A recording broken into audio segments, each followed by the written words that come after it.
In part 1 of episode 1, we arranged section A of our ternary form composition for strings, and in this video, part 2, we will tackle the section B and the restatement of section A. Before we get started, please like this video, subscribe and hit the notification bell so that you don't miss out on any upcoming tutorials. Your support helps grow this channel and allows me to create more content like this. Thank you.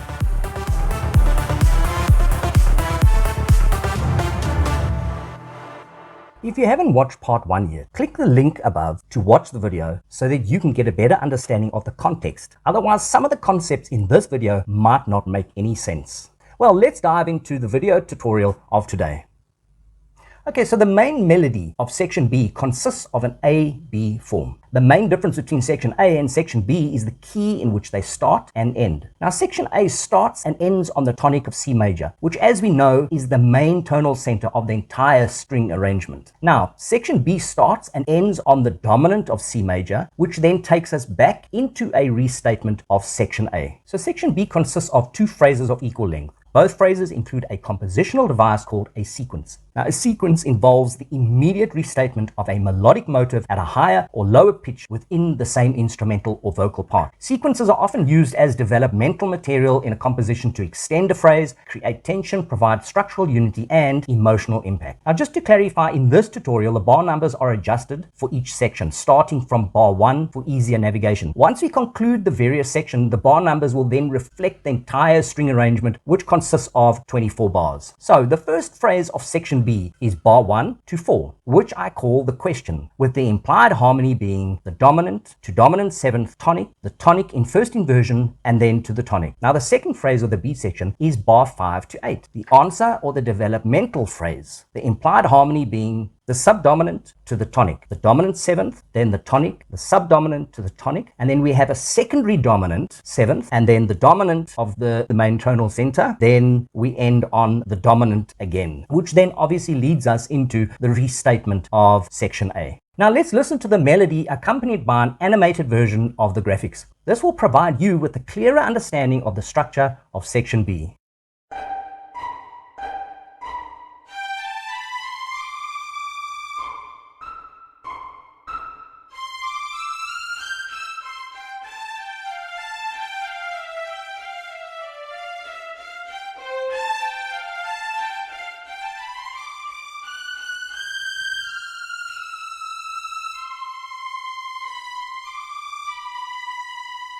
Now, the main compositional device I used in section B is the sequence, as we mentioned earlier.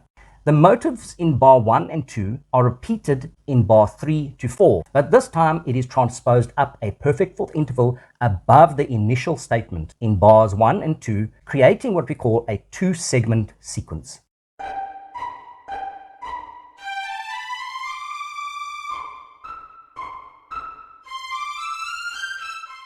The second and third beats of bar 4 acts as a transition to the second phrase of section B. This phrase features a 3-segment sequence in bar 5 and 6, culminating in an inverted fourth segment. This leads into the restatement of the first segment of the sequence in bar 7. More about that later.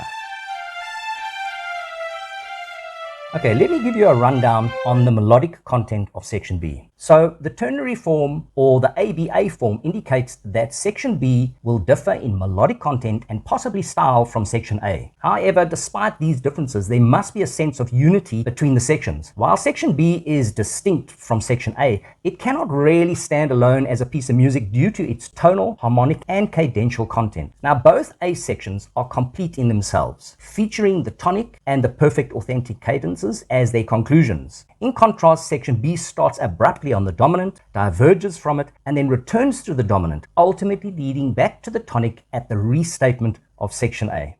You like my cup? I've had this cup for about 10 or 15 years. It's my favorite coffee cup. And I'm also a little bit mad today. Well, crazy today. Not mad. I'm not mad at anybody. But I'm a little bit crazy because this is hot coffee. And I live in South Africa. Where I live, the temperatures get very, very, very hot. So yes, I'm drinking hot coffee on this hot day. So yes, I am a little bit crazy. Okay, so let's finally start arranging our B section. I will not be repeating all the foundational concepts that I covered in part 1. So if you would like to recap, then click this link above and check out the part 1 video.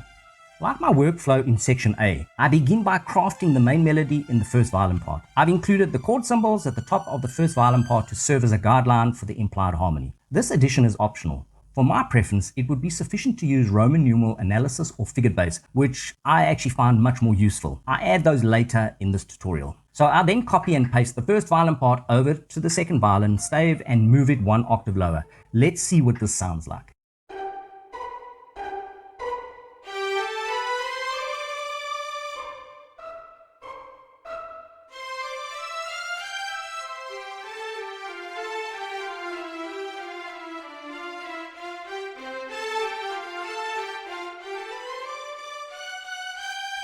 So I'm actually satisfied with what I hear up to the end of bar 4. However, starting from bar 5, the sequence in the second violin part feels less effective when played an octave lower. Personally, I prefer to keep it at the same pitch as the first violin part for better cohesion and impact. Okay, so let's move bars 5 to 7 of the second violin part up an octave so that both violin parts are now playing in unison.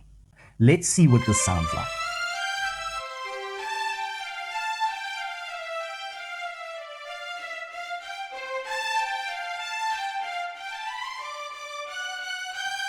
If you listen to this, the effect is quite acceptable to me because the sequence remains prominent.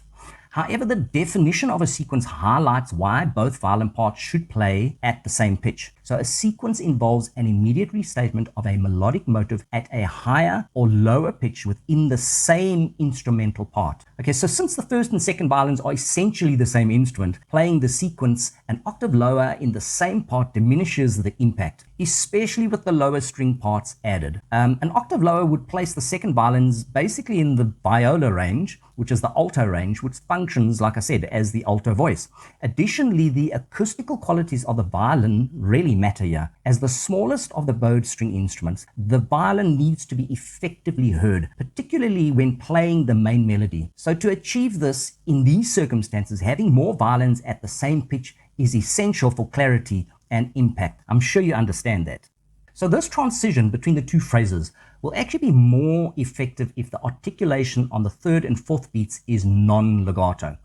This adds variety, contrasting with the smooth legato line of the sequence that follows. If I keep it legato, basically using slurs, it becomes more challenging to hear the end of the phrase as it moves into the sequence.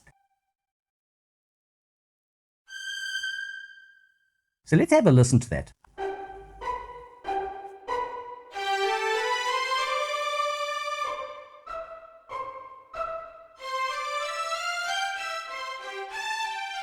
I would say that the difference is significant. It rounds off the first phrase perfectly and introduces the new phrase with clarity and confidence. This change in articulation really enhances the overall flow and transition between the sections. Okay, so there's one change that I need to make here. As you may have noticed, that the last bar of the second violin part is kept one octave lower than the first violin part. Now this choice really leads into the next bar, which restates the A section. So the melody transitions smoothly from the F natural to the E. Okay, so the leap from the A down to the D feels awkward to me.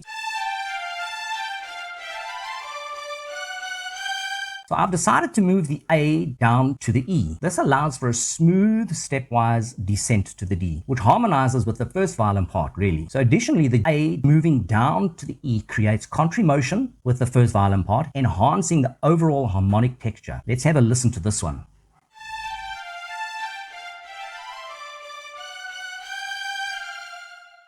So what I would like to do here is to bring the second violin part down an octave so that you can compare the two different versions. So this is what it sounds like an octave lower with the first violins.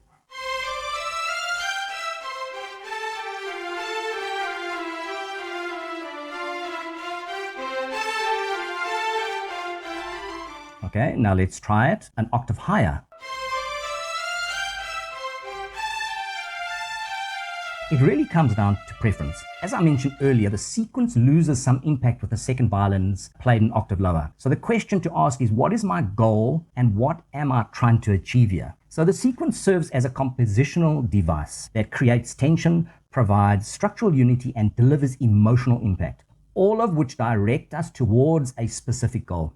In this case is the transition back to the restatement of section A. Okay, so let's start laying down the double bass part. which as we know is the harmonic foundation to the whole string section and obviously this arrangement. So I opt for using the root of the chord since it is a good way to ground the harmony, just like I did in the first part. So now that I've completed the bass part, let's have a listen to it along with the first and the second violins.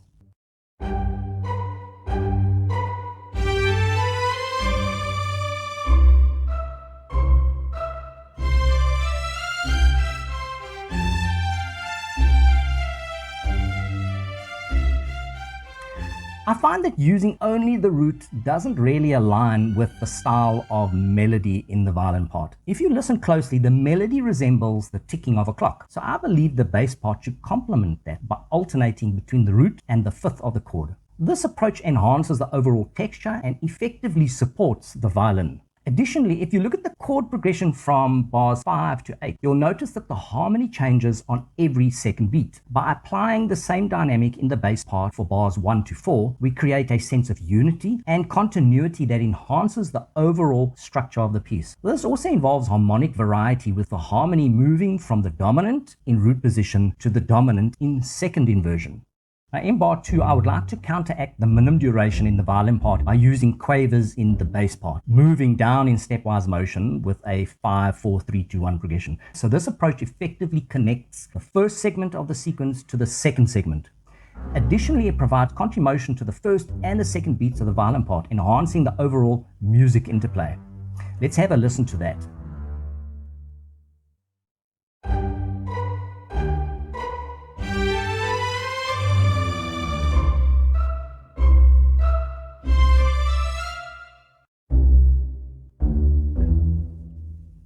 So in bars 3 and 4, I alternate the bass part between the root and the third of the tonic chord to provide continuity and unity within the section like before. So this also provides a harmonic variety, with the harmony moving from the tonic in the root position to the tonic in first inversion.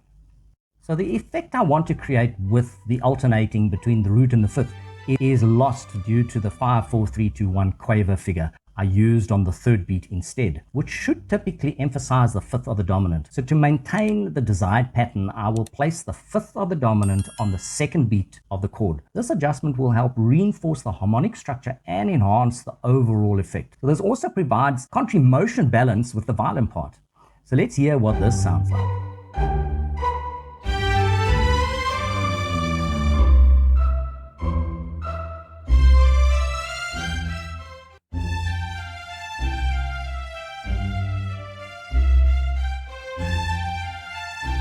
Now, if you watch part 1, you'll remember that I decided against using the lowest G, which is G2, in the double bass part.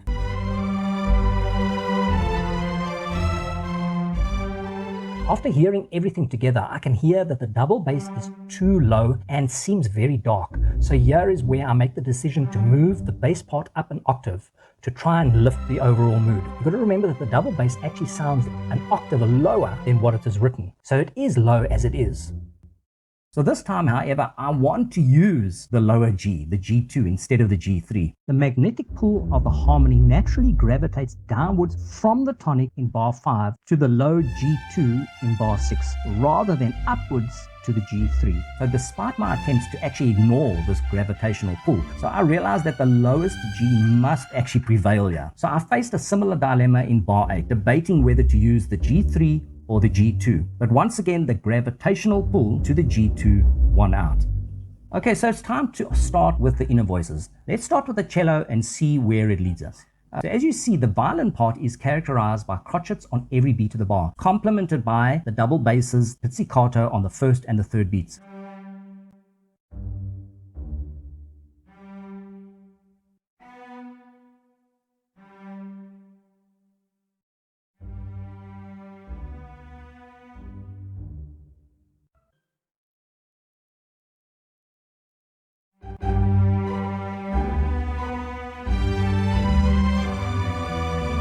So the cellos actually serve as the glue for the other parts, playing minims on the first and the third beats. Okay, so yeah, I've decided to approach the viola part differently than I normally would with the inner voices. Now in bar 1, the viola part will feature quavers, ascending in stepwise motion, starting and ending on the root of the dominant, which is the G. This approach will create a sense of movement and add a unique texture to the overall arrangement in that bar.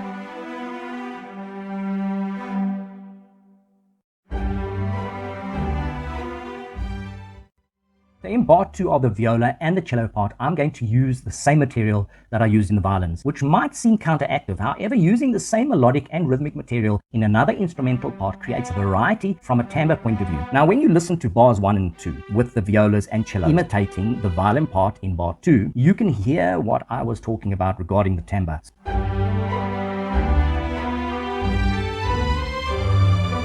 So this imitation adds a variety, a depth, and a richness to the overall sound. The blend of these instruments creates a more textured and layered musical experience, highlighting the unique qualities of each section while maintaining cohesion within the piece. So this approach effectively enhances that emotional impact and keeps the listeners engaged.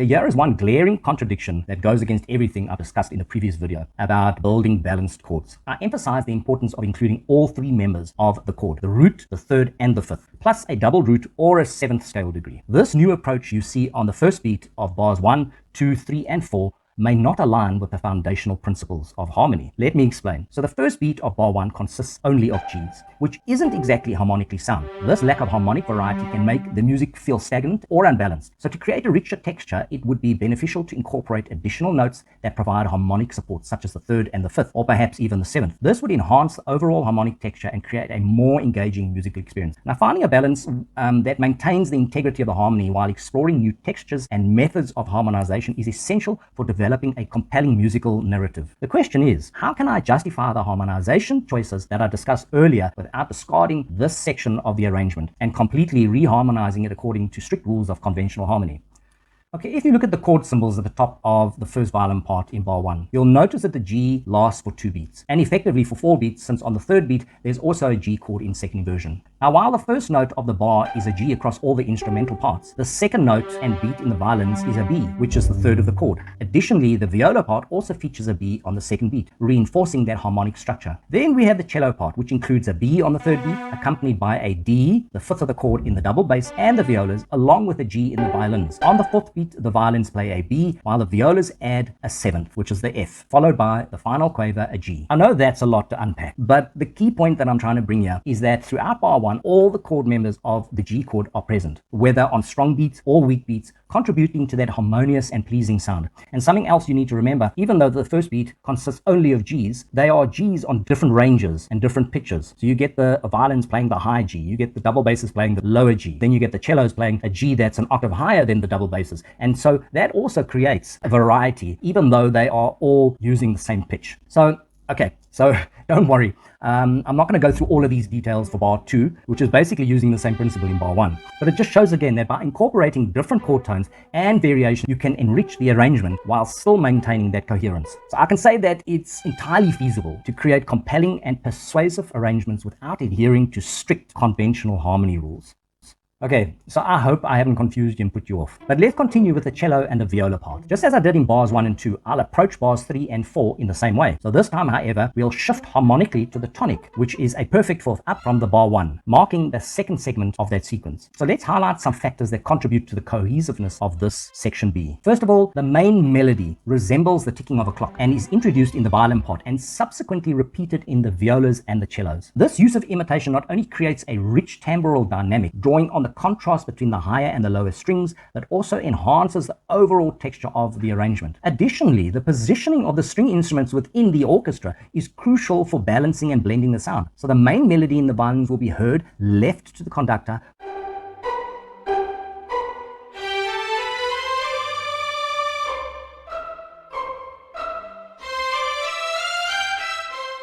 while the same melody can be heard on the opposite side with the violas in the center in front of the conductor and the cellos to the right.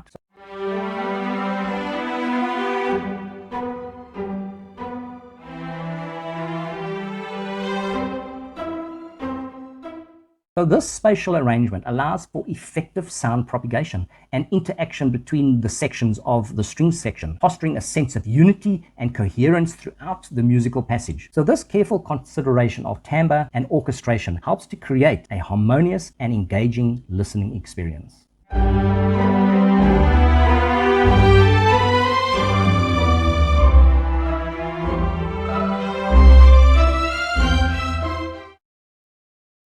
I also want you to see how the viola's stepwise movement in bar 1 is then imitated in the violins in bar 2. The same goes for bar 3 and 4. All of these factors contribute to the balance and the unity of this arrangement. Let me just sort out these dynamics. No wonder the damn double bass part is so soft.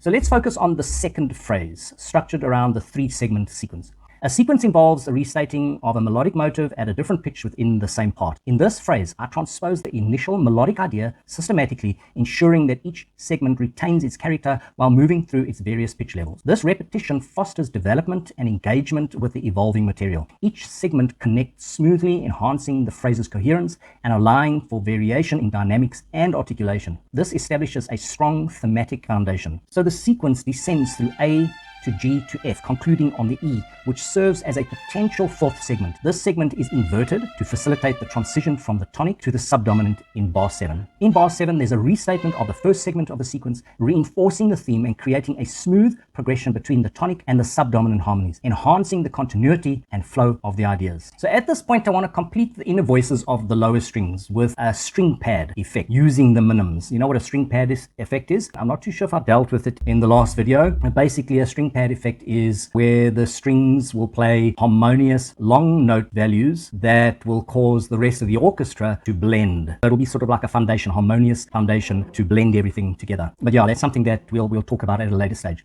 So this approach counteracts the busy quavers in the violin part. Okay, so yeah, we have minims and then we have the quavers in the violin part, and it counteracts it and provides a solid grounding for the sequence without distracting from the sequence's purpose. So the main focus is to ensure that the sequence remains prominent above the lower strings, avoiding any unnecessary harmonic or rhythmic clutter that could mask it. This balance will enhance the clarity and the impact of the melodic ideas.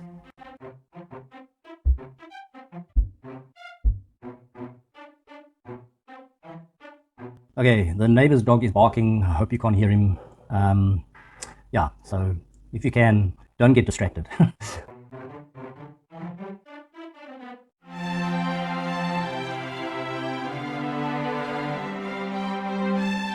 So if you listen to the cello part, the viola, and the second violins here, I have the sense that it lacks like this gravitational pull to the restatement of the sequence in bar 7. So the only deviation from the string pad effect is going to occur in the viola part on the 3rd and the 4th beats, coinciding with the inverted 4th segment that we spoke about earlier. So I used crotchet notes, the C and the E, in the viola to harmonize with the violin part, creating an impetus for the gravitational pull from the tonic to the subdominant progression.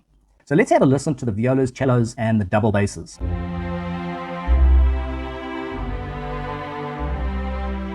This effectively reinforces that harmonic movement, enhancing that overall impact of the transition to bar 7.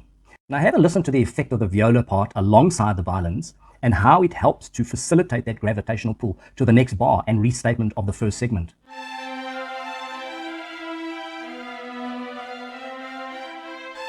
Now, if you also listen to the second violins and cellos, you'll notice that the gravitational pull is not as strong as it is with the viola part.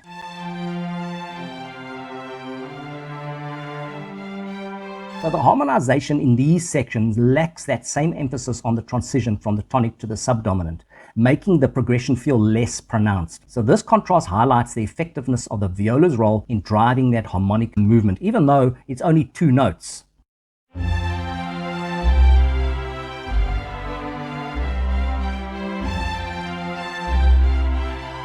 So listening to all the instrumental parts together underscores and confirms my decision to allow the violas to facilitate that transition to bar 7. So let's complete the inner voices of the last bar now.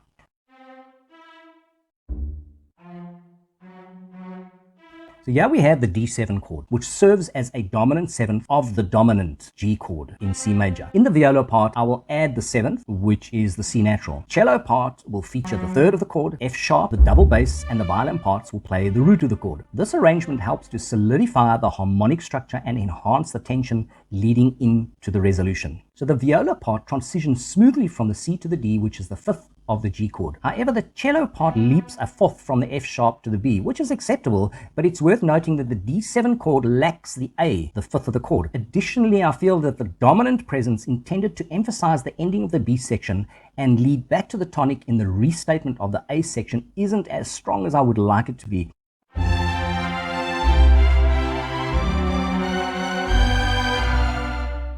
similar to the third and fourth beats in the double bass part, in bar 2 we will imitate the approach in the cello part of bar 8. This will create a balance with the use of crotchets in the violins and facilitate the link between the B section and the restatement of the A section. So by mirroring that rhythmical pattern, we enhance a cohesion and smooth the transition, reinforcing the overall structure of the piece.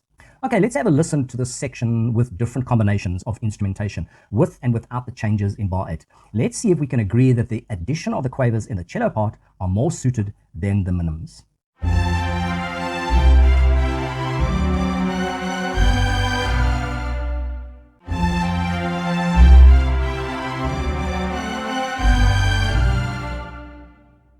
Adding the Roman numerals to the underscore the harmony is actually a great idea. As I mentioned, using Roman figures or figured bass provides more detailed information than standard chord symbols. So this method not only conveys the harmonic function, but also indicates voice leading, the position of the chord, what inversion it is, and the chord structure, which can be particularly useful for performers and composers alike.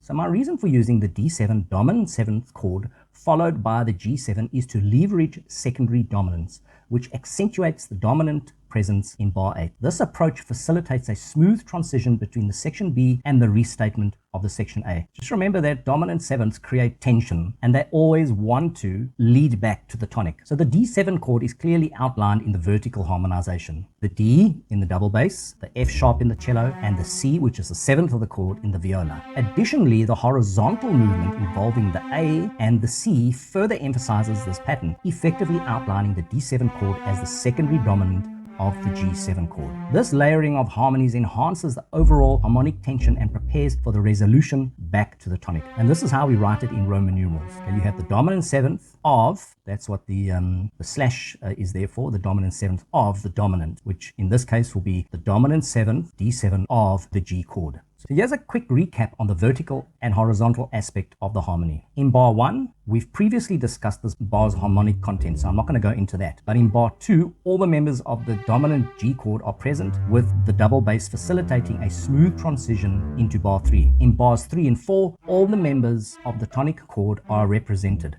The root, the third, the fifth are clearly outlined across the 4 beats, just like in that bar 1. In bars 5, 6, and 7, a harmonic progression follows the subdominant, the tonic, the dominant 7th, to the tonic, to the subdominant, to the tonic. Here, all the chord members are present, creating a well-balanced vertical and a horizontal movement that builds towards the final bar of section B. So in bar 8, we did a detailed analysis earlier, so there's no need to really recap there. This structure effectively supports the harmonic narrative and prepares for the transition back to the section A. Okay, let's see how section B transitions to the restatement of section A. Okay, so let's have a listen to the ending of the restatement of section A. The only bar we need to concern ourselves with is bar 23, the second last bar. Then we're going to compare it with the end of the first A section and see how they differ in regard to harmonic content and impact. So over here, I originally had a F natural, so the 7th of the dominant in the cello part and the D in the viola part. But I then opted to swap the two around, with the F in the viola part and the D in the cello part. The effect for me is very captivating, especially the movement down to the D in the cello part.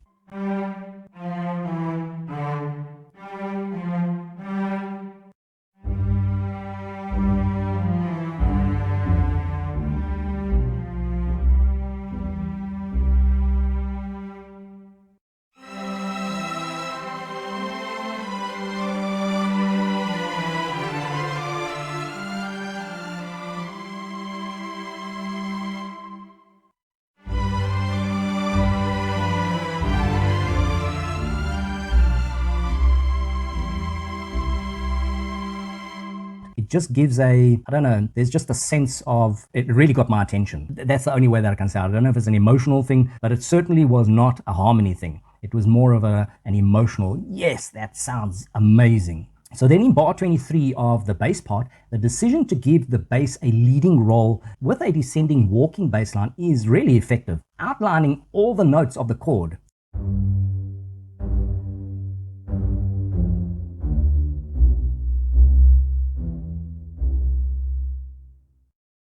You see here there's the G, the F, the D, and the B, okay? The leading tone of the C major, which rises to the tonic in bar 24. The bass creates a strong sense of direction, which I really feel that it should. So as the bass rises to the tonic in bar 24, the leading tone approaches the tonic in a contrary motion to the first violin part, while moving in similar motion to the second violin part, which it doubles. So this interplay between the voices enhances the harmonic tension and resolution, adding depth to the overall texture of the music. So about this contrary motion between the first and second violins in bar 23 and 24, the second violins rise to the tonic in a 7-8 progression, and the first violins fall to the tonic in a 5-4-2-1 melodic progression.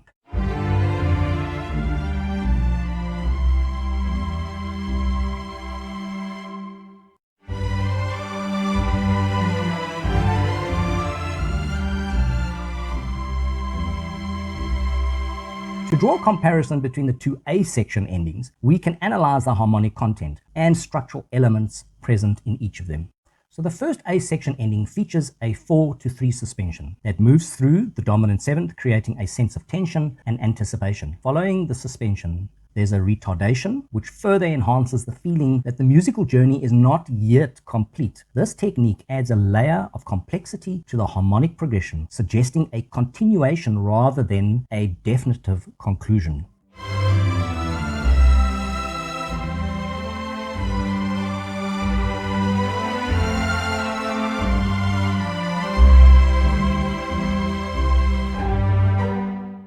Okay, so the function of the first section A ending can actually be described as an inconclusive function. Even though it concludes with a perfect authentic cadence, the hint of a 4-3 suspension combined with a retardation creates an impression that the journey is not over yet. Now, the second section A ending, or the final ending, can be characterized as having a conclusive function. This ending indicates that the musical activity has come to a definite close. A perfect authentic cadence signaling a strong conclusion without hesitating or anticipation. As regards harmonic progression, the progression is a G7 to a G7 in first inversion to the C, which is a tonic, which reinforces the sense of that finality.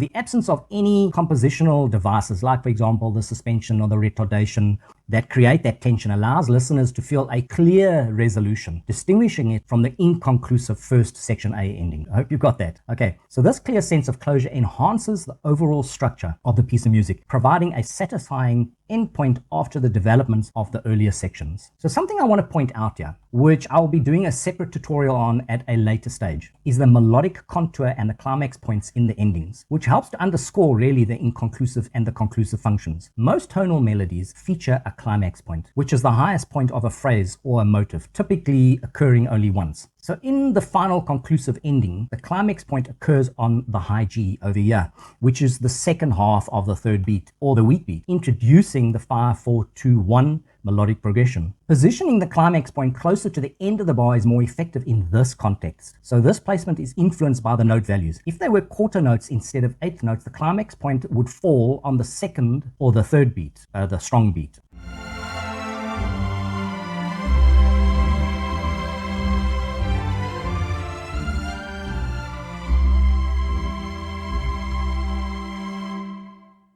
Now, in the inconclusive ending, the climax point occurs at the high F at the beginning of the bar, specifically on the first beat. So the F, being a quarter note, creates a sense of a holding back before the gravitational pull propels the harmonic progression to the tonic, which is further carried by the double bass part into the B section of the arrangement.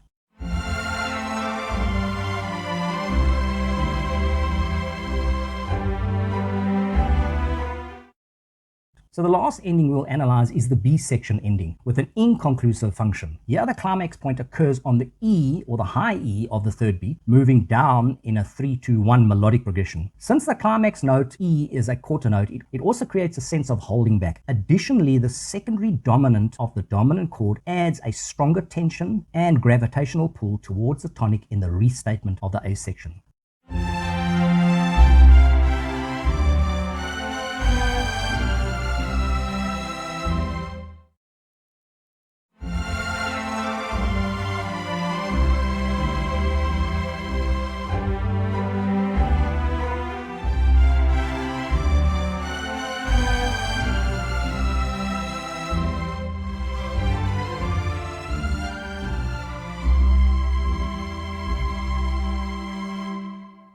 Okay, let's listen to the whole arrangement from the start to the finish.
Your support really helps me grow this channel and allows me, your support helps me to grow this channel and allows me to keep creating such content like this.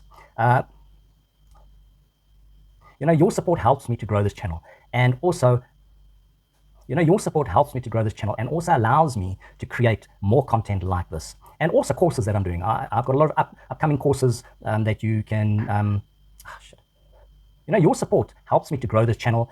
That concludes our part 2 of episode 1, writing and arranging for strings. So I hope that you found this informative. I hope it gave you some key points that you could maybe work on in your own compositions. Okay, and that is really my desire, is that it helps you to actually move forward in your creation of music. Please can I ask you to like this video, subscribe and hit the notification bell so that you don't miss out on up and coming material and videos. Your support helps me to grow this channel and allows me to carry on making content like this. Thank you so much for watching. Have an amazing day.